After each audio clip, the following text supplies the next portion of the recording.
My name is Mona Jones, and I'm 32 years old. The first time my family handed me a camera like it was a birthright, I was 15 and Melissa was glowing beneath a mortarboard. Mom pressed her phone into my palm with that smile that sounded like please, but felt like inevitable. Sweetheart, you've got such a good eye. Click. Melissa, sunlit and radiant. Dad's proud profile, Mom's hand on Melissa's shoulder, Derek grinning at something I couldn't see. Everyone smiling, except me, because I was exactly where I'd be for the next decade. 3 steps back, steady hands, invisible. It wasn't malicious. That's the worst part. If they'd yelled, I could have pushed back. But they worshipped my usefulness. Useful girls don't make scenes. Useful girls make sure everyone's chin is angled right and nobody's blinking. Useful girls learn composition, download editing apps, and get very, very good at disappearing. By the time I was 25, I could herd 20 humans against a sunset and deliver 5 perfect frames before the light died. Holidays, anniversaries, Derek's engagement shoot in a park, where I stood ankle-deep in goose droppings so his fiancée's hair caught the wind just so. My cousin's wedding, where I hovered like a ghost behind the hired photographer, just in case. Not because anyone asked me to work, just because everyone handed me a device and called it love. If you lined up our family's last 10 years on a wall, you'd see them grow older, happier, more complicated. You'd see new babies, expanding tables, cakes sliced in different kitchens. You'd also notice a conspicuous absence, me, the designated witness. The person who finally saw it wasn't me. It was Evan. He's the sort of man who puts both elbows on the table and still eats carefully. We'd been dating 6 months when he ran his fingers along the frames in my living room like he was reading Braille. "These are beautiful," he said, tracing the photo of Melissa's beach vacation. "Where are you?" I laughed, too fast. "Behind the camera." "In all of them?" I looked at the wall, the way you look at something you've seen 100 times and only recognize on the 101st. My family at Christmas, my parents at their anniversary, Melissa and Derek, and a rogue army of cousins in every configuration except one. "Pretty much," I said. Evan was quiet for a long beat. "That's kind of heartbreaking." "It's fine," I said, embarrassed by the lump stinging my throat. "Someone has to take them." "You're someone," he said gently, "and you belong in them." I wish I could say I changed overnight, but patterns aren't curtains. You don't just tug and they open. I kept saying yes. "Just one more," Mom would chirp, angling her jaw. "Mona never blinks anyway," Derek liked to joke. I was the furniture that made the room functional. If I stepped into frame, who would hold the ceiling up? We got engaged on a Tuesday, over takeout and shared earbuds. No speeches, no flash mobs. Just Evan sliding a small ring box across the placemat like a dare. "Do you want to spend the rest of your life being in the picture with me?" he asked. "Yes," I said, and it surprised me how much I meant both parts. We planned an intimate wedding. 50 people, a garden, a string quartet that could play Beyoncé when my grandmother wasn't listening. And I made one promise to myself that felt as radical as shaving my head. I would not take a single photo. Not of my bouquet, not of my reflection, not of my mother's dress, just for angle reference. I would exist. So I hired a professional, Diego Alvarez, mid-40s, all soft voice and hawk eyes, with a portfolio full of candids where people looked like secret versions of themselves. At our consultation, he asked, "What matters most to you in these images?" I didn't even think. To be in them. He tilted his head, a half smile that didn't condescend. "You're the bride. You'll be everywhere." "You don't understand." And then I told him anyway. 10 years behind the lens, a family who equated my usefulness with love. A wall full of lives I'd curated with the inconvenient detail that mine didn't appear. He listened the way only people who've already decided to help listen. "I've seen this," he said. "Families fall into patterns. Someone becomes the archivist, and nobody archives the archivist." "Is it stupid to care this much about pictures?" I asked. "Photos are proof," he said. "Proof we were here. If you disappear from them, the record learns to forget you." We made a plan. He would run interference. He would be the wall between me and every eager hand holding a phone. "You're not to touch a camera on your wedding day," he said, mock stern. Evan saluted in agreement. I wish the story were only about me and Evan and Diego and how boundaries solved everything. But stories, like families, get crowded. There was also Mom and her perfectly weaponized sweetness. Melissa, queen of the practiced sigh. Derek, good intentions in a human suit. Grandma Ruth, who saw through everyone like windows. And a name I hadn't heard in 2 years that began circling the family group chat like a weather alert. Tessa, Evan's ex, a lifestyle influencer with a ring light for a halo and strong opinions about authentic warmth in skin tones. Melissa followed her. Melissa loved her presets. The universe is uncreative like that. 2 months before the wedding, at our combined family's rehearsal dinner, a long table, flicker candles, too many forks, Mom adjusted her pearls and slipped her phone into my hand. Sweetheart, can you grab one quick picture of us with Melissa and Derek? Just one. You're so good at making your father's profile behave. I set the phone down. I'm eating. It'll take a second. You can ask someone else. She blinked, as if I'd answered in a language we hadn't rehearsed. But you're so much better. I glanced at Evan. He shook his head once. A small no. The kind that says, I'm here. Mike? Mom said to Evan's brother. Could you? Of course, Mike said, obliging. He took 3 shots. They were a little dark and a little crooked and perfectly fine. Mom peered, unsatisfied by the rough edges of average. Huh. It's... okay. That's the point, I said. Okay is enough. You get to be in it. After dinner, Derek cornered me by the kitchen doors, where the waitstaff flowed like a quiet river. What was that about? He asked. With Mom? I'm tired of being the tripod with a pulse, I said. It's just photos, Mona. Don't make it weird. I'm not making it weird. I'm asking to exist. He looked actually baffled, and the old shame slid under my skin like a splinter. Maybe I am being dramatic. Maybe I should just take the picture and stop needing anything. Evan found my hand, squeezed. On the rideshare home, my phone buzzed with a new text in the family thread from a number I hadn't saved. A little sun emoji, then... If you want, I can tweak the rehearsal pics. The tones are super cool. Warms would be way more flattering for your mom's complexion. Tessa. I stared at the name like it might bite. Melissa chimed in with 3 hard eyes. Yes, Tessa's edits are everything. A second text from Tessa. Also, does your photographer deliver raws? You'll want those, trust. Evan saw my face pale and leaned over. What's wrong? Nothing, I said, which is what women say when the room is suddenly flooding and we're calculating how fast the water is rising. At home, I took all the photos off my living room wall. Not as a statement, as an experiment. The paint behind them was a cleaner white, like the ghost of a gallery. I stacked the frames on the floor, felt the weight of glass. Evan stood in the doorway and watched me not cry. You don't have to prove anything, he said. I do, I said, but not to them, to myself. This ends at our wedding. He nodded. Then it ends. The next morning, Mom called. Your photographer? What's his name? Diego. He'll be fine with me grabbing backups on my phone, right? Just in case? No, I said. He won't.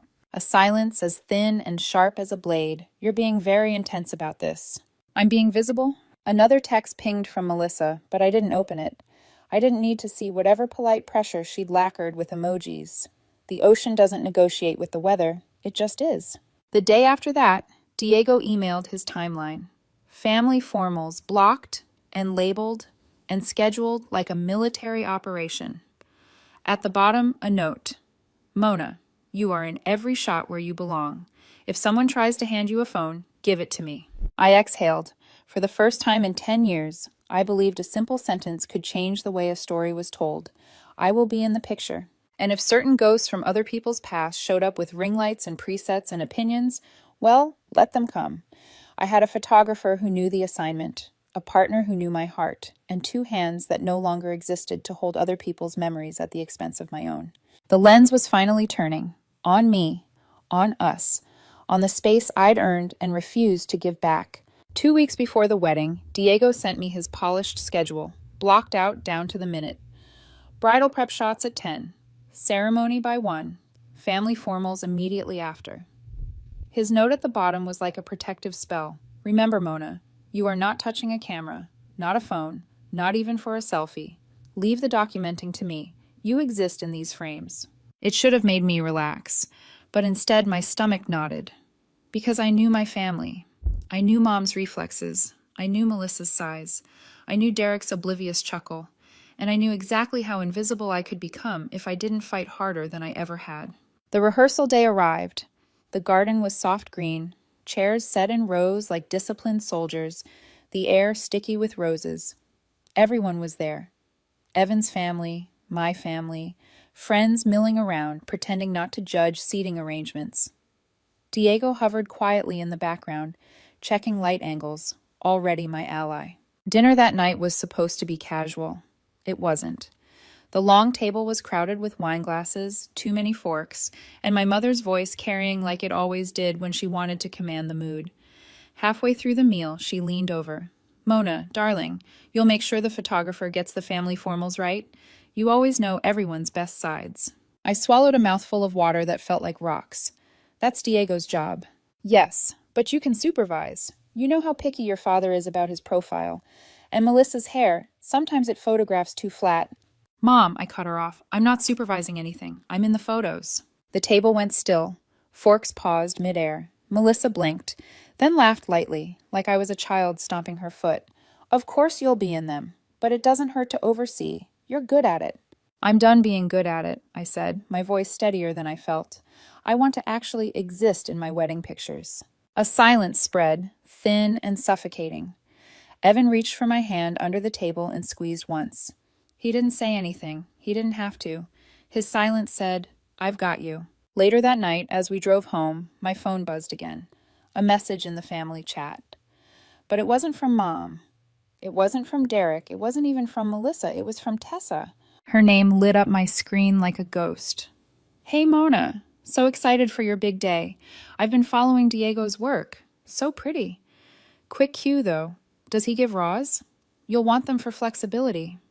A little smiley face, like she belonged in the conversation, like she hadn't vanished from Evan's life years ago.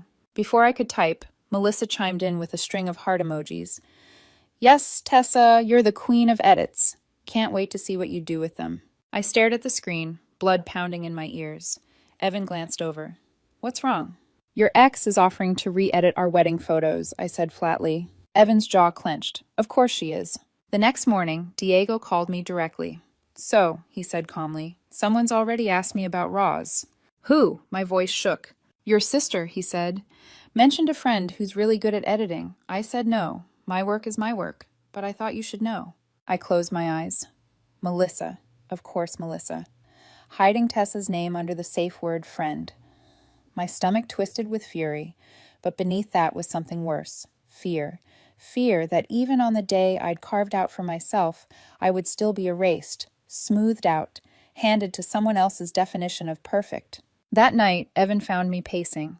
"They're not going to win," he said, pulling me close. "Not your mom, not Melissa, not Tessa. This is your day, our day, and Diego's got your back." But I couldn't shake the unease, because families don't need to plot outright sabotage. They just need to keep doing what they've always done. Hand you a phone, call it love, and smile while you disappear. And my wedding day? I refused to vanish. The morning of my wedding dawned soft and golden, the kind of light photographers dream about.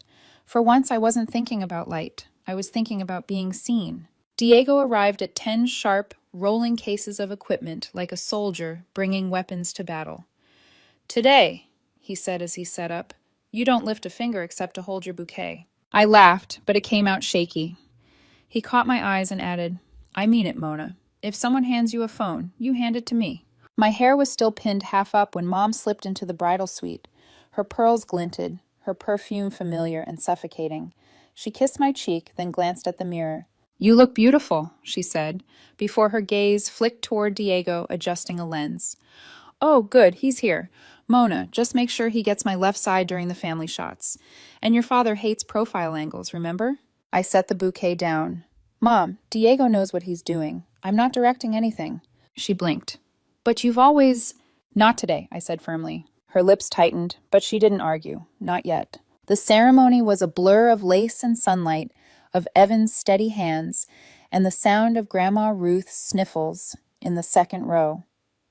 For once, the cameras pointed at me. Not because I was holding them, because I was the bride. And then came the part I dreaded most, the family formals. "Okay," Diego announced, clapping once. "Let's start with the bride's family. Parents, siblings, step in."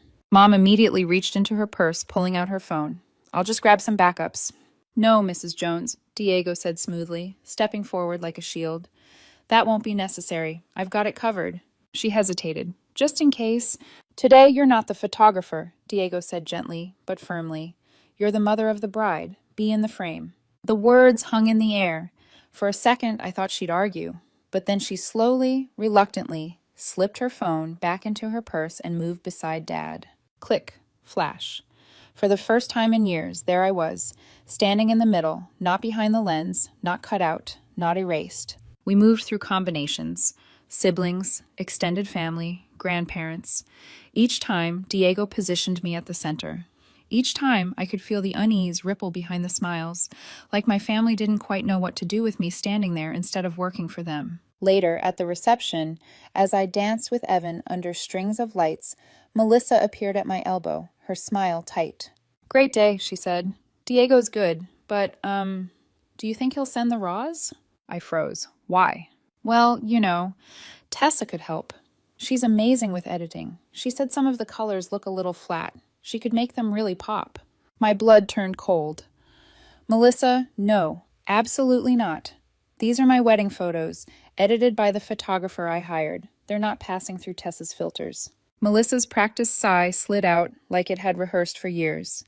You're being difficult. It's not about you. It's about the family looking their best. I stared at her, stunned. It is about me. It's my wedding, and I won't let my fiancé's ex rewrite the memory of it. Evan appeared then, as if summoned. He slipped an arm around my waist. Is there a problem? Melissa's smile faltered. Of course not, just trying to help. She walked away, leaving me trembling but certain. For the first time in years, I hadn't bent. I hadn't swallowed my words. I had said no. And though I smiled for the rest of the night, inside me, a storm churned, because I knew Melissa wouldn't let it go. And with Tessa in the wings, waiting to reframe my story, this was only the beginning. The wedding glow should have lasted longer. The flowers were still drying in a vase on our kitchen counter when Mom called, her voice honeyed. Dinner this Sunday, she said. Everyone's coming. We'd love for you and Evan to join. It'll be nice. To get back to normal. Back to normal. The words prickled. Normal meant me behind the camera, the ghost and family albums.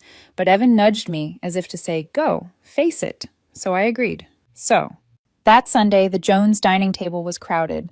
Melissa and her husband Derek with his wife, nieces and nephews fidgeting in high chairs, my parents presiding at either end. The smell of roast chicken hung thick in the air. Conversation flowed like nothing had changed. How was the honeymoon? Derek asked. Lovely, I said. Melissa raised a glass. Your photographer did a wonderful job. Her tone made it sound like she was surprised. Then dessert came, and with it, the phone. All right, everyone, Mom said brightly, rising from her chair. Let's get a family photo. It's been too long. She pressed her phone into my hand like muscle memory. I didn't move. Mona, sweetheart, she said, still smiling. Take the picture. No. The word dropped like a stone into water. The table stilled. Even the children went quiet. What? Mom asked. I'm not taking it. Ask someone else. Her smile faltered. But you always take them. And I'm always not in them, I said, my voice steady, but my pulse hammering. I'm done. Silence. Derek shifted uncomfortably. Melissa rolled her eyes. You're making this complicated, Mona. No, I said. I'm making it fair. Either we ask someone outside this table to take the picture so everyone is in it, or we don't take one at all. Evan put his hand over mine under the table. She's right, he said simply. Mom's gaze darted around, searching for rescue. Derek, do you mind? Before he could answer, Evan stood. I'll ask our server. He was gone before anyone could protest, returning with a young woman in an apron, her hands still damp from washing dishes. Happy to help, the server said cheerfully. Where do you want me to stand? The family rearranged reluctantly. Melissa's children whined. Dad muttered about angles. But in the end, I stood between Evan and my father, facing the lens instead of hiding behind it. The server snapped 5 quick shots. Beautiful family, she said, handing the phone back to Mom. Thank you, Evan said, slipping her a tip. We sat down again. The air was strange now, tight, brittle, like glass that might crack. That was unnecessary, Melissa muttered into her napkin. What was? I asked. The whole scene, making Mom ask a stranger. You could have just taken one quick photo. And not been in it again? I snapped. Like the last 10 years? Melissa groaned. Oh my God, are we still on this? You're acting like we erased you from history. You did, I said, louder now. Not intentionally, but you did. Hundreds of family photos, and I'm in maybe a dozen. And when I finally say something, I'm told I'm making it weird, or dramatic, or difficult. Derek cleared his throat. Mona, you were the one holding the camera. Because you all put it in my hands, I said. Every time. And you never noticed that meant I disappeared. The table went quiet. My mother's voice trembled. We never meant to hurt you. I know, I said. But you did. And pretending it didn't happen doesn't make it better. For the first time in my life, I saw Mom's eyes fill with tears. She looked down at her plate like the truth on it was too heavy to lift. Dad finally spoke. So what do we do now? I looked at him, at all of them, my voice breaking. You let me exist. You let me be in the photos. You let me be part of the family memory instead of its servant. That's all I've ever wanted. Nobody had an answer. Dessert sat untouched. Conversation limped back in stilted phrases. When Evan and I left that night, the air outside felt sharper, cleaner, like a storm had broken but hadn't yet passed. I knew one thing. The next battle wasn't far away. Because families don't change in a single dinner. They resist. They rewrite. They gaslight. And my family? They'd been doing it for years. Grandma Ruth turned 90 in March. The invitation said casual family gathering, but in my family, casual meant 3 casseroles, 3 bottles of wine too many, and everyone subtly competing over who loved Grandma best. Evan and I arrived early with a bouquet of white lilies and a wrapped package, a photo album I'd restored from old scanned prints. Actual, tangible photographs. No filters. No edits. Just the messy truth of people existing. Grandma's house smelled like lemon polish and old lace. She sat in her favorite chair by the window, wearing a pale blue cardigan, her hair pulled back in a silver braid. When she saw me, her face lit up. There's my invisible granddaughter, she said with a wicked grin. Not invisible anymore, Grandma, I answered, hugging her tight. About time, she said, patting my cheek. Then she turned to Evan. And you must be the one who finally made her realize she matters. Evan smiled. I just reminded her of what she already knew. The living room filled quickly. Cousins, aunts, uncles, kids weaving between legs. Phones were out immediately. Snapping selfies, group shots, candids. I noticed something peculiar. Every time someone suggested a group photo, there was a pause, a shuffle. Eyes flicking toward me. And then someone else volunteered. For the first time in years, nobody handed me a phone. It was progress, though it didn't feel natural yet. Halfway through the party, Mom stood and clapped her hands. Okay, everyone. Big family photo with Grandma. All generations. Let's squeeze in. She fiddled with a tripod she'd clearly bought new. Mona showed me how to use the timer, she announced, though I never had. She pressed buttons, a little clumsy, but determined. The camera clicked down. 3, 2, 1. Flash. Again and again. Finally, she checked the screen, relief softening her shoulders. When she caught my eye, she held out the phone. Do these look all right? I studied the shot, 40 people crushed together around Grandma, smiles uneven, a baby crying in the corner. Mom was in the frame, Dad too, and me. Right there in the middle, hand on Evan's arm. They look great, I said. You're in this one, Mom. Her expression shifted, something fragile flickering across it. She nodded. I see that. Later, as guests scattered for cake, she pulled me aside. Her voice was softer than I'd ever heard. I've been thinking about what you said at dinner, about being erased. Mom! No, let me finish. Her eyes glistened. I went through our albums, all of them. Printed and digital. And you were right. You're barely in any. I never noticed. That's on me. For a second, I couldn't speak. My throat closed. I've been practicing, she added with a small laugh. Taking photos myself, using timers, asking people to help. It's harder than it looks. You made it look easy, Mona. We got lazy. It wasn't a full apology, but it was the closest she'd ever come. And somehow, it was enough. As the party wound down, Grandma beckoned me with a crook of her finger. Come, I have something. She shuffled to her bedroom, opened a closet, and pulled out a thick, faded album. This was before you were born. Your grandfather took most of them. I opened the pages. Photos from the 70s, colors fading to orange. My mother as a child. Derek as a toddler. Melissa in pigtails. And in nearly every shot, my grandfather, smiling, arms wrapped around someone, present. He was in the mall, I whispered. Sometimes behind the lens, Grandma said. But he always made sure he was in plenty, too. He said proof of your life matters. She touched the cover. He would have understood what you've been feeling. He'd tell you not to disappear. She pressed the album into my hands. Now it's yours, so you remember to exist. My chest tightened. I hugged the book like it was oxygen. When Evan and I left, the sky was violet, the street lamps just flickering on. In the car, he glanced at me. You okay? I looked down at the album in my lap, the weight of decades pressing against my palms. For the first time in a long time, I said, I think I am. But I knew this wasn't the end. Families don't shift overnight. Melissa still hadn't spoken to me directly all evening, and if I knew her, she'd find another way to remind me I was difficult. Still, something had cracked, and maybe, just maybe, something new could grow in the fracture. A month after Grandma's party, a heavy package arrived at my door. 3 thick albums, neatly labeled in Mom's looping handwriting. Family Memories, Volume. Evan was the one who carried them inside. Your mom's handwriting? He asked, eyebrows raised. I nodded, hesitant. Looks like it. That night, I sat cross-legged on the living room rug with the albums spread around me. Evan opened a bottle of wine, poured 2 glasses, and settled beside me like we were preparing for a ritual. Page after page, the evidence hit me like punches. Thanksgiving spreads, Christmas trees, birthday candles, Melissa's children growing from babies to toddlers, Derek's wife glowing through pregnancies, my parents hosting, my cousins celebrating, and me, a ghost, occasionally blurred in the background, a reflection in a window, a fraction of a shoulder cut off at the edge. I tried to laugh, but it cracked.